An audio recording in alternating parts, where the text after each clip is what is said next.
is money. Boy, do I believe that. According to Micah Parsons, after seeing what other star defensive players such as TJ Watt are demanding, Parsons says the longer the Cowboys take to extend him, the more it's going to cost them.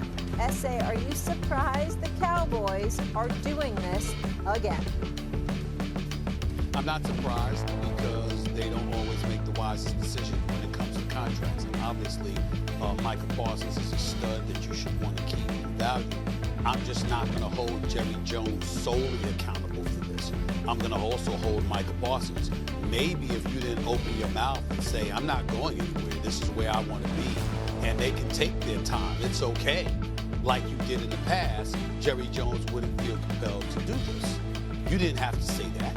If you remember a year ago, Molly, we were here on First Take, and I said, Micah Parsons, why are you saying that? Get your bag. Anything can happen. You could be on a practice field working out or whatever. What the hell are you saying that for? Don't say that. Go for it. And he was the one exuding patience and applying zero urgency to getting his bag. And I was like, nah, get your bag. So next time, be quiet and go get the bag. Yeah, speaking of urgency, I can't wait for football season. By the way, Stephen A., another good outfit by you. I'm so impressed. All right, back to the NBA. Give me the name of a guy, top of June here, Albert, whose contractual status will linger deep into August, if not early September, if not potentially the season. Give me that guy's name. I guess the easy answer is Micah Parsons. Really? Oh, I mean, I thought the easy answer would be Trey Hendrickson. Trey Hendrickson, yeah, Trey Hendrickson, or McLaurin. I don't know. Yeah, I think so. I think Terry. So I look at Terry McLaurin as different than Trey Hendrickson and Micah Parsons in that the relationship between Terry and the organization is really strong. Right. And they've hit some bumps. There's no question. Talks are not in a great place right now. But he is so important to what Dan Quinn and Adam Peters were able to accomplish in year one. And here's the reality of it. You know as well as I do, Rich, like the way the rules are and have been since 2011 make it really hard to stage a holdout or any kind of wildcat strike in the summer. It's costly, right? So if you're going to make your point, spring is generally the time to do it, especially if you're a guy like this. So I have to think that cooler heads are going to prevail in the case of Terry. I think the other two are really unpredictable. Like, I think Micah, after what happened last year with Dak and CD, and the market having changed with, I mean, I think the average per year now has to start with a 4 because of what Myles Garrett got. I think that one could wind up being pretty bumpy. There's even been like the back and forth between the agent David Mulugheta and the owner Jerry Jones. So, I think that one. Is that because Jerry needed maybe somebody to send him the contact card for his phone? Yeah. Well, I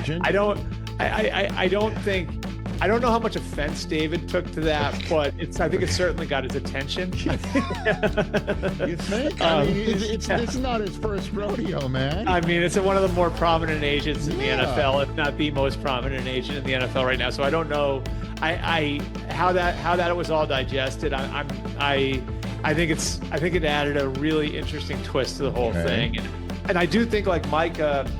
And I don't think Micah's going to do for something for less than what, 41, 42, 43, whatever the number is, you know?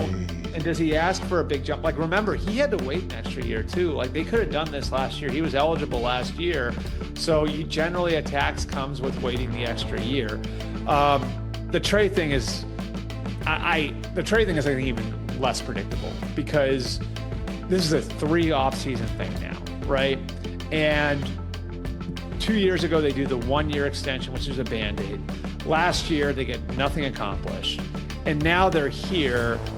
And look, like, I think the Bengals would be well within their rights to say, well, we can't do like a Nick Bosa or a Myles Garrett. Those were like market movers, right? Like Nick Bosa moved the market. Myles Garrett moved the market. We can't do like a market moving deal for you. That said, all right, you have Max Crosby in the mid-30s now, and you have Danielle Hunter in the mid-30s. And I don't know how you tell a guy who had 35 sacks the last 2 years, that he doesn't belong at least there. Then you have the element of the structure, which Joe Burrow, the Bengals made exceptions to their contractual rules to do Joe Burrow's deal. Then they made similar exceptions for Jamar Chase, but not T. Higgins. So how does Trey Hendrickson fit into that? So if you see what I'm saying, like, this is all really complicated. So that part of it, then you have the Joe Burrow, like, pressure element. Like, Burrow really wants these guys in. Like, so how does that affect everything? The Hendrickson one to me is very, very unpredictable moving forward. Some people like to take their time more than others. You know what I mean? Can't rush the process. He wants the deal to go as cleanly as possible. I want the deal to go as clear as possible. So it's just about getting it done as cleanly and quickly as possible.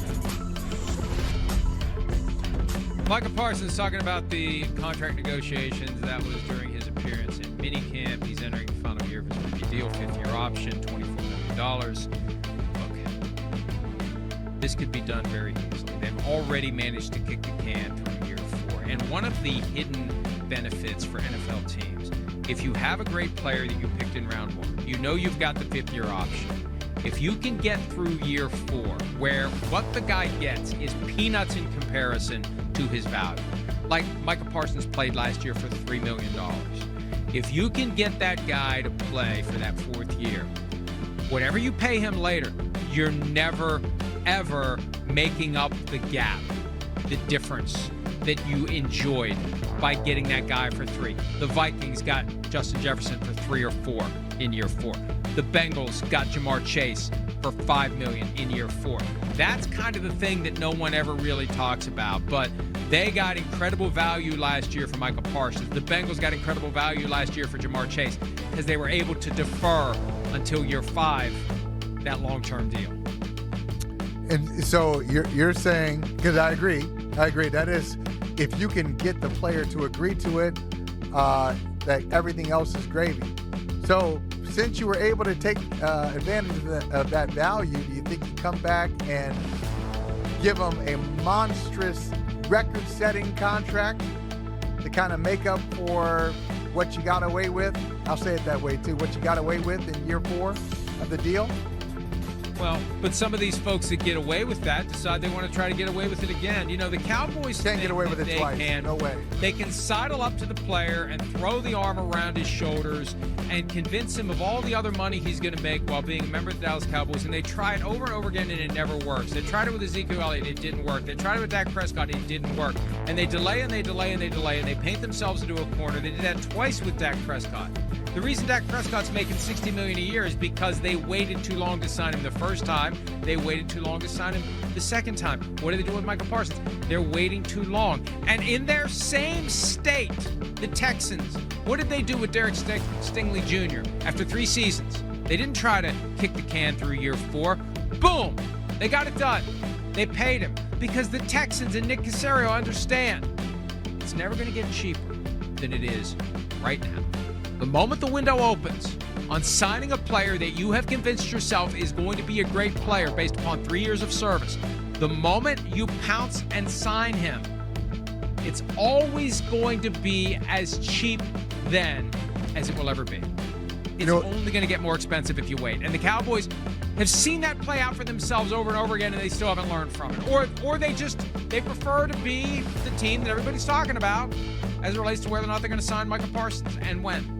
The window is short. If I'm Micah Parsons, I make it very simple. You know what I asked for, Mike? I asked to be the top paid, best paid pass rusher in football. Put me at the top of the mountain. Just, it could be $1 more than Myles Garrett, but put me up there.